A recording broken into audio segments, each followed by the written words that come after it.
Today marks the 12th day of the Iran-Israeli war. Strikes were reported across multiple Israeli cities: Tel Aviv, Haifa, Beersheba, and many more. Over the 12 days, 28 Israelis were killed and more than 3,000 hospitalized. In these 12 days, Iran has successfully intercepted, attacked, and reached Israel multiple times. And in this video, we are going to look at how Iran did all of that. Israel actually has a complex defense network, and this is Israel's famous multi-layered air defense network at work. Iron Dome, David's Sling, and Arrow, together forming one of the most sophisticated missile defense shields ever built. Iron Dome alone claims a 90% interception rate, and the full network has cost both Israel and the United States billions to develop over the past 2 decades. And yet, Iranian missiles still got through. Missiles launched from Iran, roughly 1,700 kilometers away, struck targets near Tel Aviv and Jerusalem, traveling across multiple countries to get there. Some reportedly hit military intelligence facilities and air defense infrastructure. Iranian officials even claimed strikes on Israel's Air Defense Command Center in Tel Aviv, though these remain independently unverified. On the ground, nationwide sirens gave civilians as little as 90 seconds to reach shelter. In the sky, interceptors created what witnesses described as a dragon tail effect, chaotic streaks of light chasing targets that kept changing direction. And even when interception succeeded, falling debris still caused damage and casualties below, because every missile that gets through sends the same message that no air defense is completely impenetrable.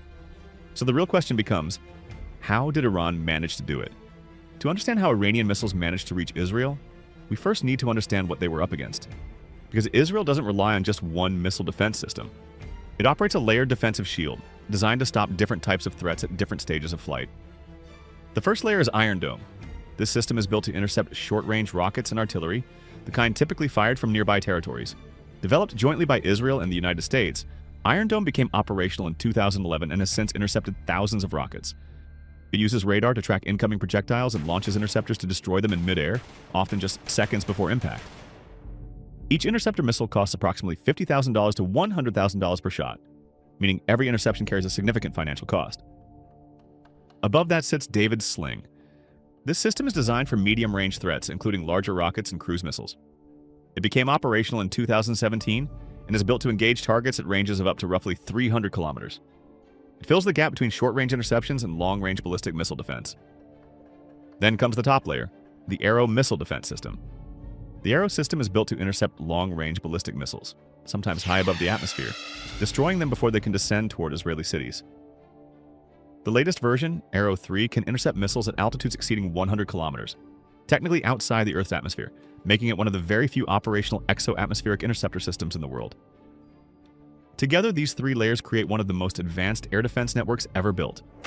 The United States has contributed over $3 billion to Israel's missile defense programs over the past decade alone, making it one of the most heavily funded defense partnerships in the world.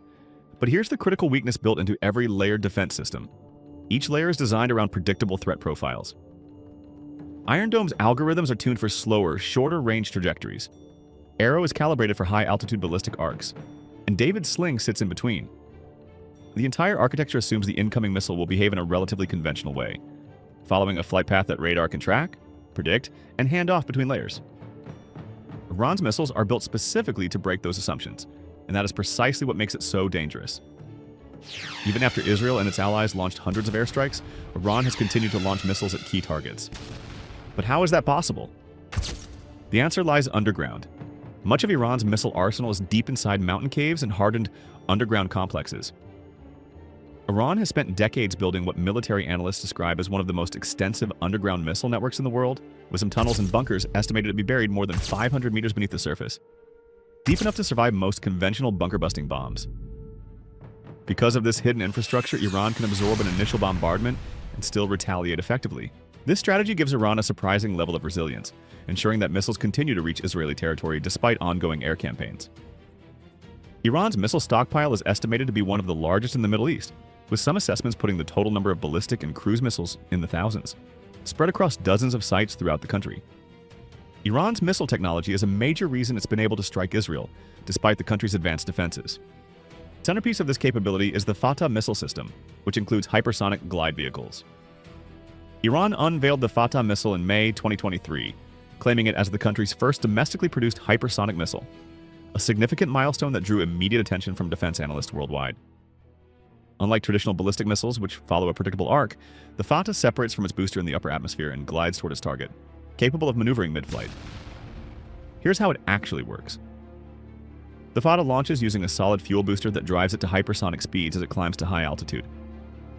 Once it reaches the upper atmosphere, the booster separates and the glide vehicle, the part carrying the warhead, begins its own independent flight. Re-entering the atmosphere at extreme speed, it uses aerodynamic control surfaces and a movable nozzle to maneuver unpredictably, typically flying between 12 and 30 kilometers above the ground. As it closes in on its target, it drops lower and executes sharp evasive maneuvers, making its final approach nearly impossible to predict. This makes its trajectory unpredictable, so even radar and missile defense systems like Iron Dome, David's Sling, and the Arrow have a much harder time tracking it. The missile can change altitude, adjust direction, and perform evasive maneuvers at speeds exceeding Mach 5. That is more than 5 times the speed of sound, or roughly 6,000 kilometers per hour. Iran has claimed the Fata is capable of reaching up to Mach 15 during its boost phase, approximately 18,000 kilometers per hour. At that speed, a missile launched from Iran could theoretically reach Israeli territory in under 12 minutes, leaving defense systems with an extremely narrow window to respond. In practice, this means even with multiple layers of air defense, a small number of these hypersonic maneuverable missiles can slip through, striking high-value targets in Israel. Iranian officials have claimed that Fata strikes have already hit military intelligence facilities and air defense infrastructure inside Israeli territory, though these claims remain independently difficult to verify. For context, no country in the world currently has a fully operational, proven defense system specifically designed to intercept hypersonic glide vehicles at scale, making this a gap that extends beyond Israel alone and one that even the United States and NATO are actively working to address. Israel's geography also plays a huge role in why Iranian missiles can penetrate its defenses so effectively. Israel is small, roughly 470 kilometers from north to south, and in some places as narrow as 15 kilometers. To put that into perspective, Israel's total land area is comparable in size to the state of New Jersey. Compared to Iran, which is more than 7,000% larger at approximately 1.6 million square kilometers, this creates unique vulnerabilities. First, warning times are extremely short. A missile launched from Iran or neighboring territories can reach Israeli targets in just a few minutes, giving civilians and even advanced defense systems very little time to respond. Standard NATO defense planning guidelines recommend a minimum of several minutes of warning time for effective civilian shelter response, a threshold that Iran's faster missile systems are designed to undercut. Second, there are few safe areas. Almost any part of Israel is within range of Iranian missile systems, leaving little room for dispersal or fallback. Iran's Shahab-3 ballistic missile, for instance, has a range of approximately 2,000 kilometers, more than enough to reach every corner of Israeli territory from Iranian soil. Iran exploits this through saturation attacks.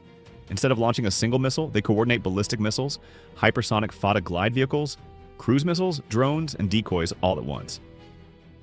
In previous large-scale Iranian attacks in April and October of 2024, before the current conflict, Iran launched over 300 projectiles in a single night, combining ballistic missiles, cruise missiles, and drones in what analysts described as a deliberate stress test of Israel's layered defenses.